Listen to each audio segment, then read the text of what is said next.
So we talked about quite a few different types of arithmetic and the operators that we can use in JavaScript, right? This came back, instead of it saying 8 times 2, which was 16, it said it was 11 because the multiplication took place first. If I was just going to list the operators in order, we have parentheses, which allow me to basically force something to happen in a specific order. We would have exponentation next, and then multiplication, division, would happen after that. Those are both, they have the same level of precedence. Then we'd have addition and subtraction. And then finally, we would have our assignment operator. So like over here, if I said 5 plus 3, x would get 8, not 5, and then later on add 3 onto something, okay? The equal sign always happens last, but then these things happen in this order. Now there are a few more operators. If you just Google W3 Schools arithmetic, you'll see something that looks like this. And so there's a nice big table here, right? And we'll talk about a lot of these things throughout this course.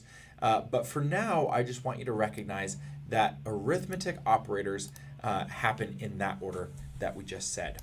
Okay, so let's say I wanted this to output 16. Let's say I want to do this addition first. All I'd have to do is just wrap that in parentheses, and then the addition will take place first. Okay, so let's go ahead and save that. And let me update this to the right HTML file. And you can see now it says 22. Let's see why. Okay, x is now equal to 8. And then we said 8 plus 3 is 11. And then times 2 is then 22. Okay, if I say divided by 2, okay, watch what happens. Again, it'll just go in order. And so after we get that 22, it'll then divide it by 2 and output 11.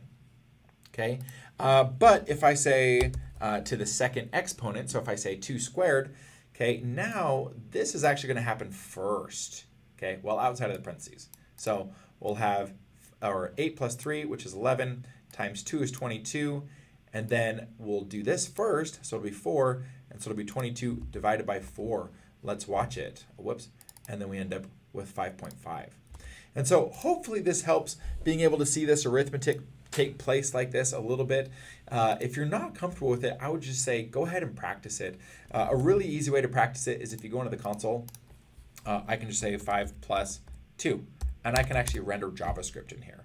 Or I could say 5 plus 2 times 3 divided by 4, and I can see what that's going to be and kind of think through that to help me kind of get a handle on this. Same thing with parentheses. If you want to use an alert in here, that's totally fine. It just renders your JavaScript and it works out great. So this is a really good way to practice, and we'll talk about more of this in the next video.